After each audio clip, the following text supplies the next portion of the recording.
They say you never truly know the person sleeping beside you until they hold the thing you want most as ransom. For me, that moment came 6 weeks before our perfect wedding. Ethan didn't shout. He didn't even look guilty. He just sat there sipping his coffee and issued an ultimatum that felt like a cold blade to my chest. If Lena isn't my best woman, Nicole, there is no wedding. Take it or leave it. Lena, the best friend who had spent 3 years subtly carving her initials into the foundation of our relationship. Ethan wasn't just asking for a guest. He was demanding I hand over my dignity and let another woman stand in the place of honor at my own marriage. In that moment, the air in the room shifted. I didn't cry. I didn't beg. As a nurse, I'm trained to stay calm when a pulse is fading, and I could feel the pulse of our relationship flatlining right there. I simply looked him in the eye and said, "Okay." Ethan thought he'd won. He thought he had broken me. But while he went to bed dreaming of his victory, I was composing a single clinical email with the subject line, "Wedding Canceled." By 4 a.m., the venue was gone, the catering was pulled, and I had vanished into the pre-dawn mist without a single word of explanation. Stay with me because what follows is not just a story of a wedding called off. This is a masterclass in what happens when an arrogant man realizes he didn't just lose a bride, he lost the only person holding his entire life together. You won't believe the secret Lena was hiding, or the moment Ethan realized that my silence was the most expensive mistake he ever made. My name is Nicole, and at 37 years old, I have spent over a decade working as a senior trauma nurse in one of the busiest emergency rooms in the city. My life has been defined by the steady rhythm of a heart monitor and the ability to remain the calmest person in a room full of chaos, a skill that serves me well in medicine, but perhaps made me too tolerant in my personal life. I had always believed that my relationship with Ethan was the one place where I didn't have to be the caregiver, but 6 weeks before our wedding, I realized I was just another patient he was trying to stabilize under his own restrictive terms. The evening started with a deceptive sense of normalcy that I now recognize as the silence before a cardiac arrest. We were sitting in the dining room of the house I had worked overtime for 3 years to help pay for the table cluttered with floral arrangements and seating charts. Ethan, a man whose charm had always been his most effective tool, didn't look like a villain.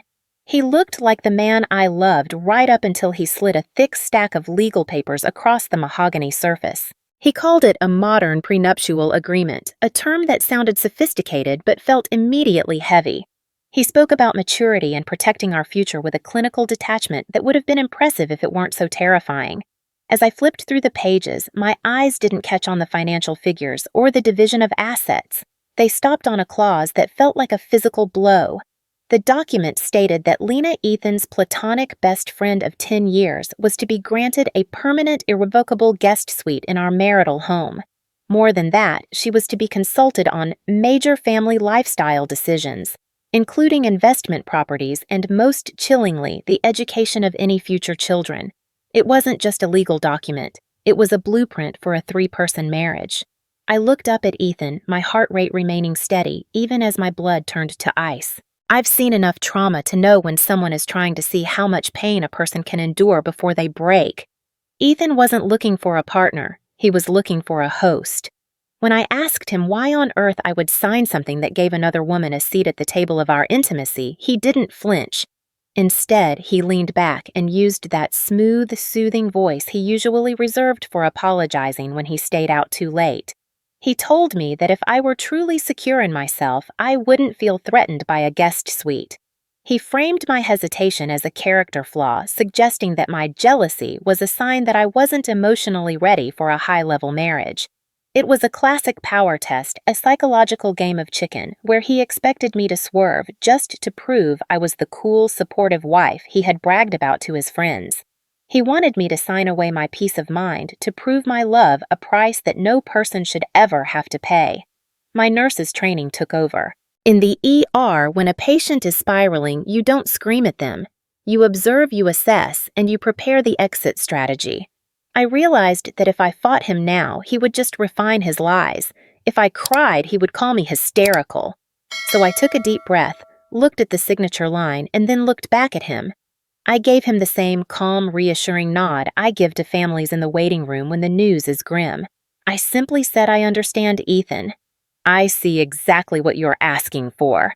He beamed, convinced that his gaslighting had worked, that I was the same compliant Nicole who had spent years smoothing over his rough edges. He kissed my forehead and went to bed, sleeping with the heavy, undisturbed slumber of a man who thought he had finally tamed his life. But while Ethan slept, I went to work with the surgical precision I'd practiced for years. I didn't spend the night crying into my pillow. I sat in my home office and began an audit of the last 3 years. I pulled up the modern prenup he was so proud of. In his arrogance, he had included a section detailing his unwavering commitment to Lena as a core pillar of his household. To a lawyer, that might be a guest suite clause. To the high-end wedding vendors we had hired, it was a written admission of a breach of the moral and exclusive intent of our wedding contract. I spent the next 4 hours on my laptop. I drafted a single professional email. I attached the relevant pages of Ethan's vision for our future and sent it to the venue coordinator, the florist, the photographer, and the caterer. I didn't ask for a divorce or a breakup.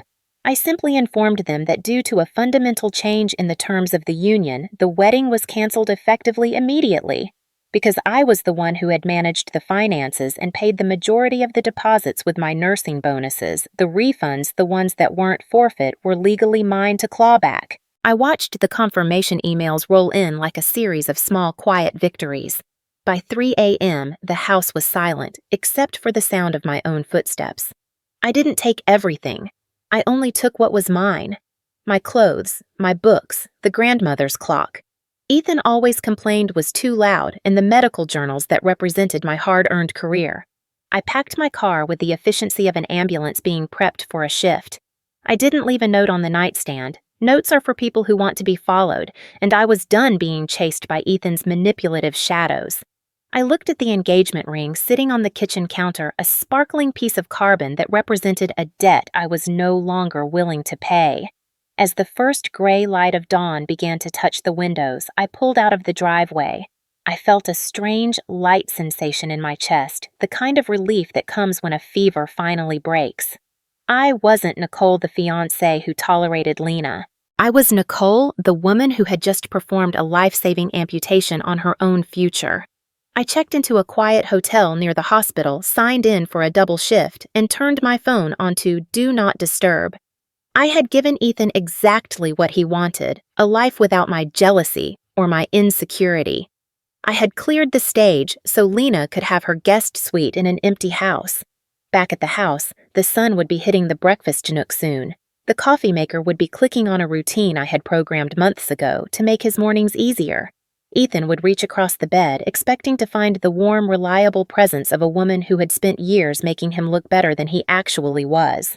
He would find only cold sheets in the echoing silence of a life that had been dismantled while he dreamed of his own cleverness. He had no idea that while he was planning how to fit 2 women into his world, the one who actually mattered had already checked out, leaving him with nothing but a signed piece of paper and a wedding that had vanished before it ever began. The house was still warm. The air still smelled like the lavender candles I liked to light, but the soul of the home had been surgically removed. Ethan would walk downstairs, perhaps rehearsing more lines about maturity and modernity, ready to celebrate his victory over my boundaries. He would see the ring. He would see the empty space where my life used to be. And then he would see the single notification on his tablet, the BCC of the email that turned our 6-figure wedding into a ghost story. Driving toward the hospital in the sterile pre-dawn light, I felt a strange sense of clarity. The kind you only get after a long, exhausting shift when the adrenaline finally begins to ebb and the cold reality of the situation settles into your bones. For 3 years, I had functioned as the invisible scaffolding of Ethan's existence, applying the same triage skills I used in the emergency room to the chaotic mess he called a lifestyle. My nursing degree wasn't just a credential for the hospital, it was the hidden engine that kept his world from overheating. Ethan liked to think of himself as a high-functioning executive, a man of big ideas and even bigger ambitions, but he failed to realize that his productivity was bought with my labor. I was the one who managed his mild hypertension, subtly adjusting his diet and stocking the pantry with low-sodium alternatives, while he blithely assumed he had just inherited good genes.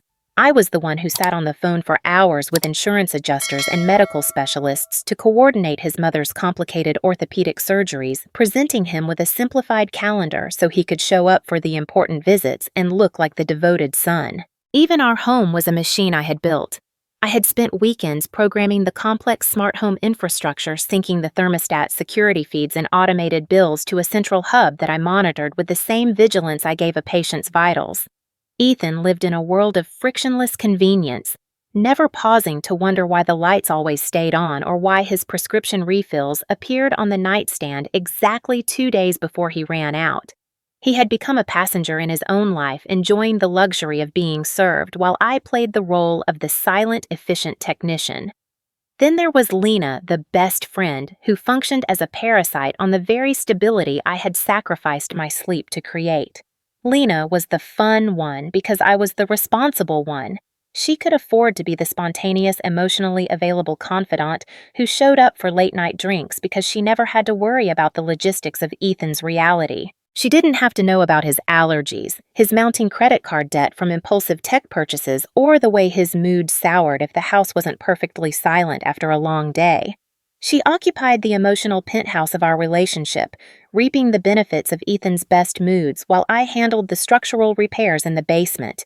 Ethan never saw the need to protect my boundaries because in his mind my strength was a resource to be mined, not a person to be cherished. He allowed Lena to creep into our private spaces, framing her intrusion as a necessity for his emotional well-being, while completely ignoring the fact that her presence was a direct insult to the sanctuary I had built for us. He looked at me and saw a shock absorber, a woman whose purpose was to take the hits and keep the vehicle moving forward. He didn't see a partner, he saw an appliance that was supposed to function perfectly without ever needing a recharge or a thank you. The realization hit me with the force of a physical blow as I pulled into the hospital parking lot. This wasn't a marriage I was heading toward. It was a lifetime service contract. The ultimatum he had delivered wasn't some sudden momentary lapse in judgment or a temporary bout of madness brought on by wedding stress. It was the logical conclusion of his entire worldview. If you view your partner as a system rather than a human, why wouldn't you try to upgrade the software to include a best woman feature?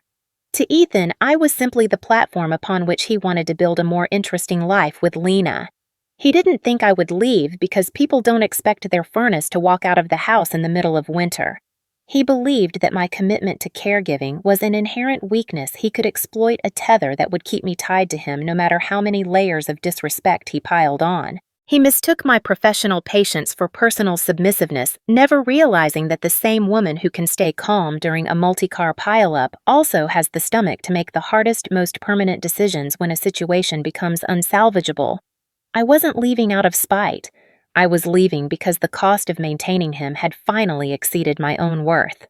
As I walked toward the sliding glass doors of the ER, I thought about what I had left behind on that mahogany kitchen island. It looked like a simple, neatly typed document in a clear plastic sleeve, but it was far more than that. I had titled it Home Operations and Vital Transitions, but in my mind it was the user manual for a life he didn't know how to lead. It contained the login credentials for the Smart Home Hub, the specific dosages and schedules for his daily medications, the contact information for his mother's nursing assistants, and the dates for the dozens of recurring bills that were no longer linked to my bank account. It was a comprehensive map of the invisible labor I had performed every single day for 3 years. I knew Ethan would find it within an hour of waking up, and I knew exactly what he would think. He would think it was a peace offering, a way for me to stay helpful even while I was pouting at a hotel. He wouldn't understand the truth until the first bill went unpaid, the first prescription ran dry, and the smart home system began its inevitable unguided descent into chaos. That manual wasn't a guide to his future. It was a ticking clock, a silent countdown to the moment his entire carefully constructed world would finally inevitably begin to collapse. I entered the double doors of the trauma center not as a woman fleeing a broken engagement, but as a senior clinician stepping back into her power. My severance from Ethan's life was not an act of petty ghosting or a desperate bid for attention on social media. It was a clinical, tactical withdrawal of resources. While the world slept, I sat at my station and systematically dismantled the bridges I had built to carry him through his days. I didn't block him in a fit of rage. Instead, I simply deleted my administrative presence from every shared platform. I logged into the Smart Home Hub and removed my credentials, causing the sophisticated digital ecosystem I had programmed to revert to its factory settings. I unlinked my professional medical ID from his mother's healthcare portal, effectively terminating my role as her unofficial primary care coordinator. This was a silent severance, a clean break that left no trail of drama, only a void where a foundation used to be. I wasn't interested in a public outcry or a digital war of words. I was interested in the reclamation of my own energy. By the time my first patient arrived in the ER, the woman Ethan thought he owned had ceased to exist in every digital and legal sense that mattered. I was no longer the silent partner in an unequal trade. I was a highly skilled professional in a high-stakes environment where my worth was measured in heartbeats and successful intubations rather than my ability to tolerate disrespect. The hospital has a way of stripping away the trivial and leaving only the essential. As I managed a chaotic influx of accident victims and cardiac emergencies, the memory of Ethan's ultimatum began to feel like a distant, flickering shadow. In the ER, I am not defined by a relationship or a wedding that was never meant to be. I am defined by my precision, my speed, and my capacity to lead under pressure. Every time I stabilized a patient or coordinated a team during a code, I felt the internal architecture of my own identity strengthening. I realized that for years I had been pouring my best qualities, my resilience, my foresight, and my calm into a man who treated them like a buffet he could pick through.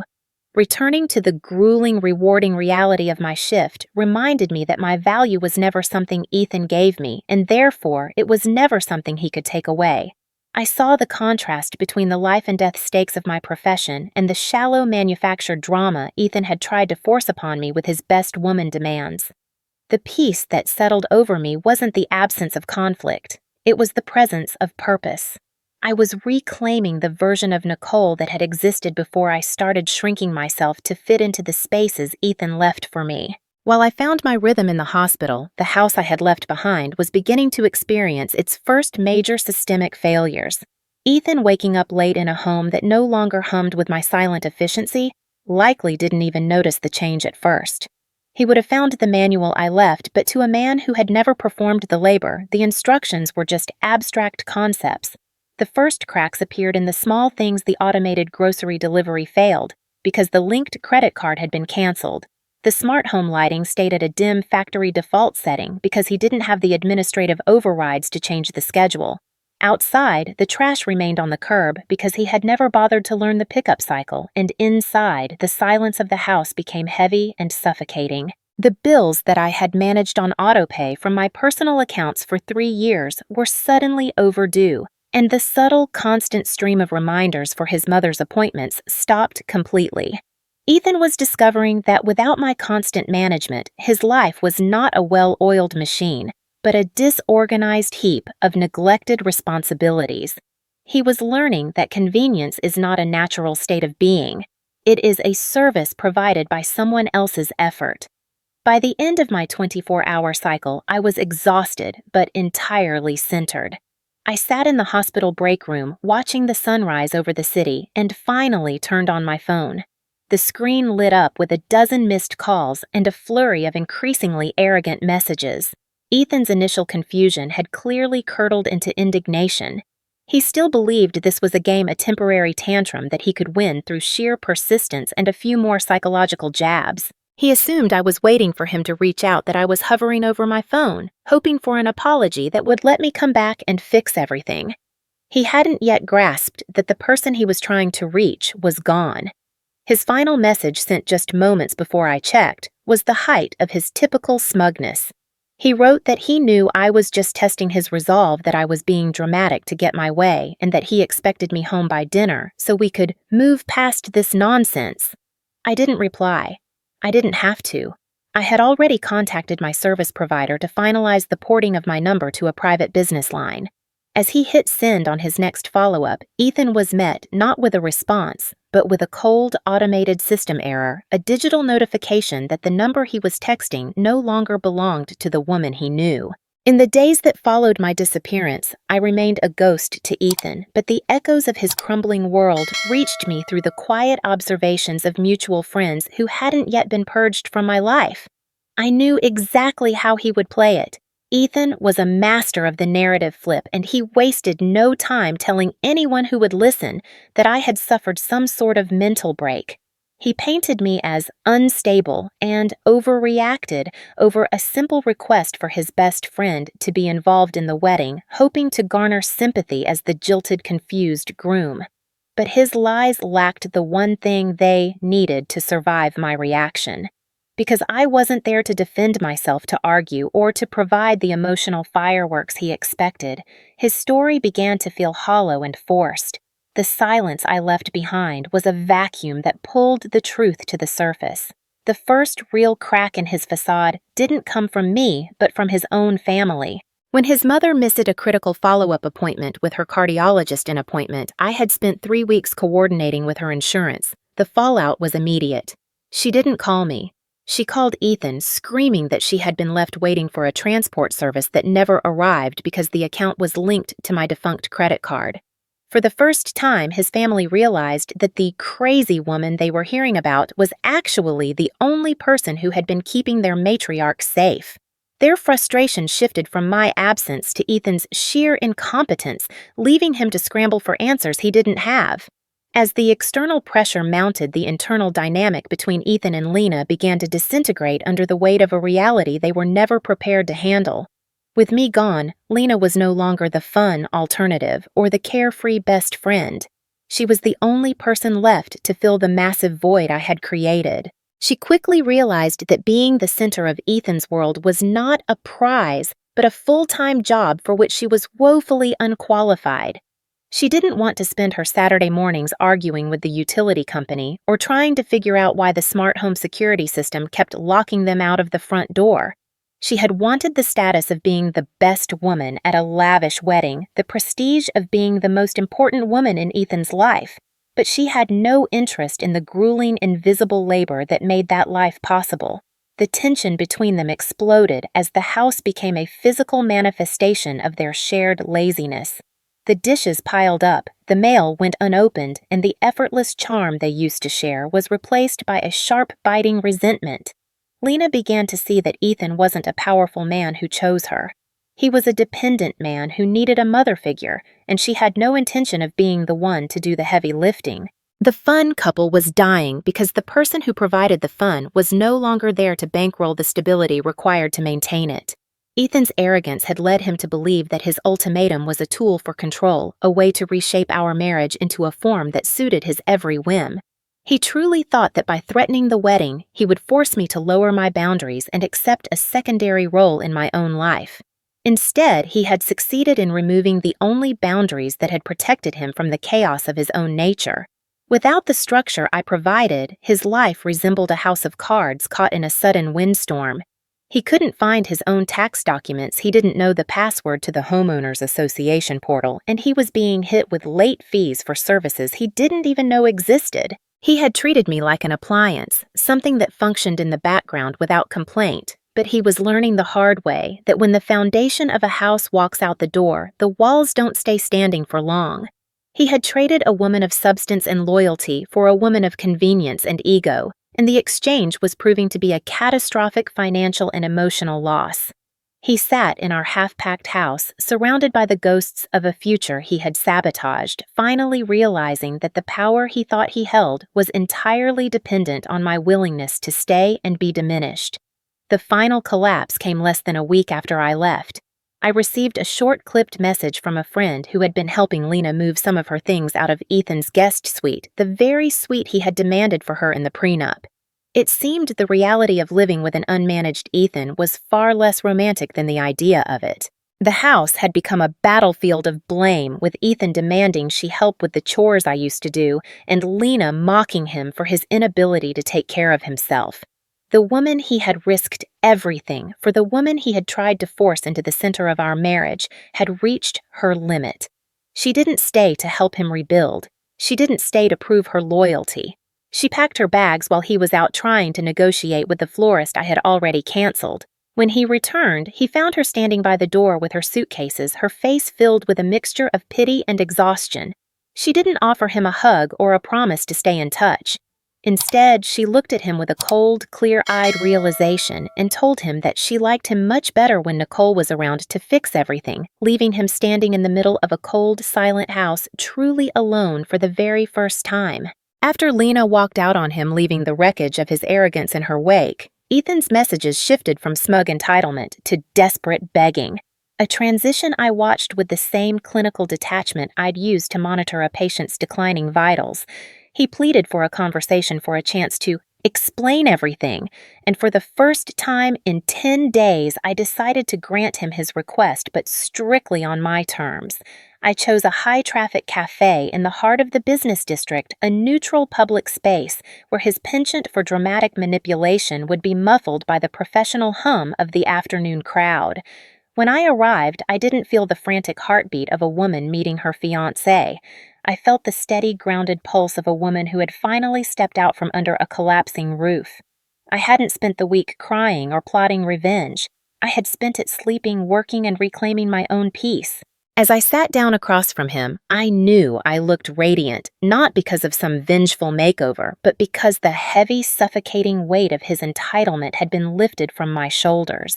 Ethan looked haggard, his eyes darting around the room as if he expected Lena to jump out, or for the walls to finally cave in. He started to ramble about how much he missed me and how the house didn't feel like home anymore, but I didn't feed into the emotion. I remained calm, clinical, and completely detached, treating the meeting like a final discharge audit of a patient who was no longer my responsibility. I didn't argue about Lena's guest suite, and I didn't ask for details about their secret conversations or the betrayal of his emotional infidelity. Instead, I reached into my bag and pulled out a physical copy of the prenuptial agreement he had slid across our dining table just a few weeks prior. I laid it on the table between us and began to read his own words back to him with the steady, flat tone of a court reporter. I highlighted the sections where he had prioritized Lena's comfort over our privacy, and where he had demanded a say for her in our future family's most intimate decisions. I explained to him that I hadn't left because my feelings were hurt, or because I was throwing a tantrum. I left because this document was a professional resignation of his role as a husband. By drafting these terms, he had informed me that he was no longer interested in a partnership, but in a supervised arrangement where I was a secondary participant. I told him that I wasn't reacting to his ultimatum. I was simply accepting the new reality he had presented.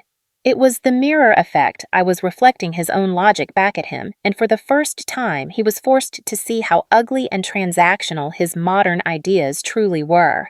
The realization seemed to hit him like a physical blow, stripping away his remaining layers of defense. He grabbed the papers, his hands shaking, and offered to tear them up right there in the middle of the cafe.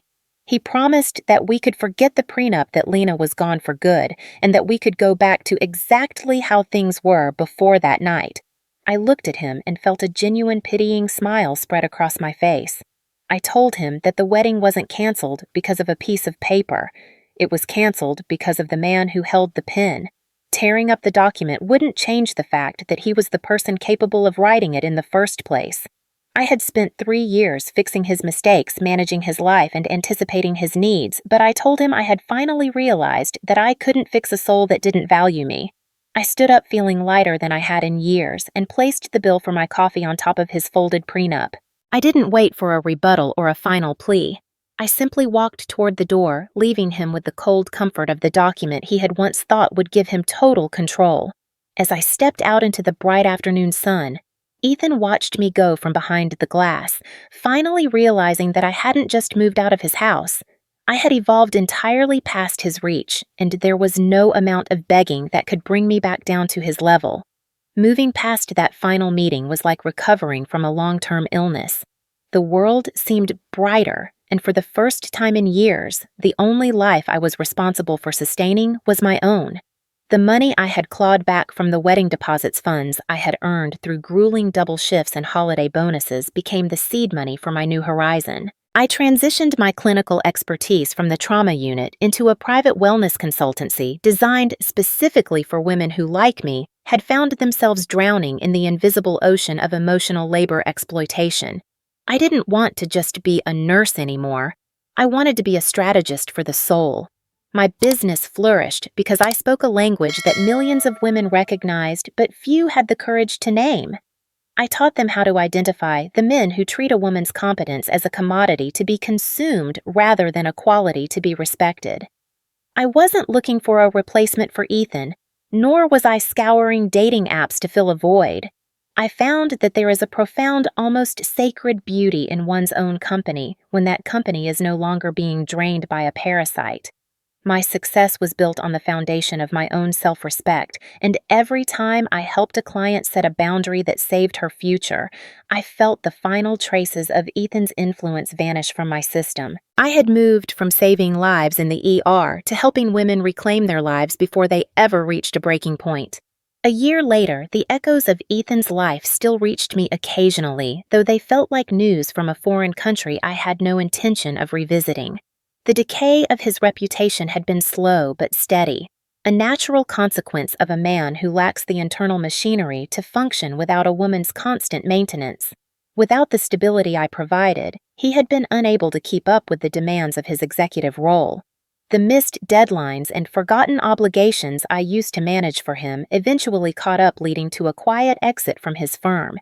He had lost the house, the smart home hub, now a dark and silent monument to a life he couldn't afford or manage on his own. He was dating again, but in our small professional circle, he had become a warning story, a cautionary tale about a man who had everything, a loyal partner, a comfortable home, and a secure future, and threw it all away for the sake of an ego-driven ultimatum he didn't have the strength to back up.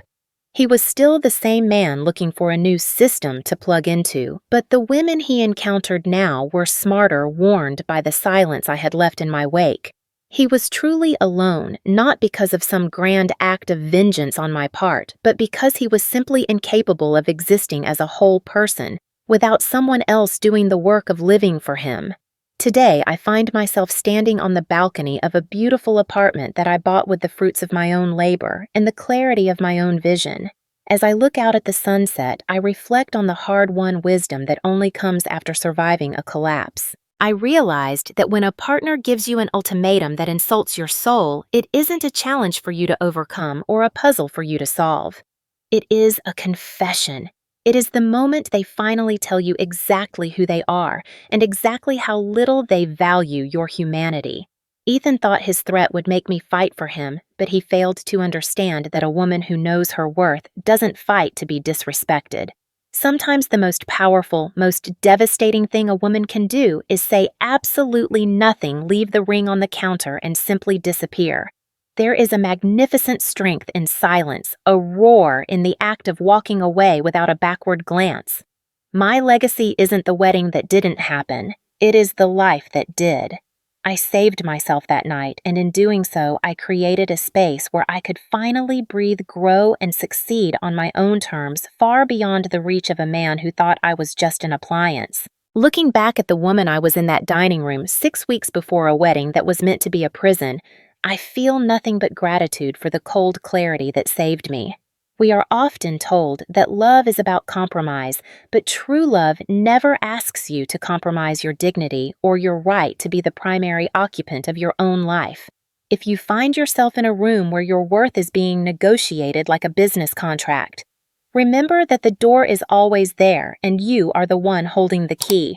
You do not owe anyone your light just because they are comfortable in the dark. If a man gave you an ultimatum that insulted your soul, would you stay to prove your worth, or would you disappear to protect it?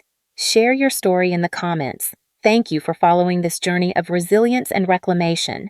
If Nicole's story of choosing self-respect over a toxic ultimatum resonated with you, please subscribe to our channel to join a community dedicated to empowerment and justice. We believe the most powerful part of any story is the conversation it starts among viewers like you. Many in our audience have shared that the most satisfying moment was not just Nicole leaving, but the clinical silence she maintained, while Ethan's world crumbled under the weight of his own incompetence. We want to hear your perspective to keep this important discussion going. Do you think Ethan's slow social and professional decay was a fair consequence for his arrogance, or was his true punishment simply losing a woman of Nicole's caliber? Your opinions help shape this channel and provide support to others who may be facing their own difficult crossroads. Highlight your favorite part of Nicole's transformation in the comments below to stimulate interaction and help our community grow. By sharing your thoughts, you remind every woman watching that she has the power to walk away from anyone who views her as an appliance rather than a partner. Subscribe now for more dramatic tales of triumph and let us know, would you have sent that email or would you have stayed to fight?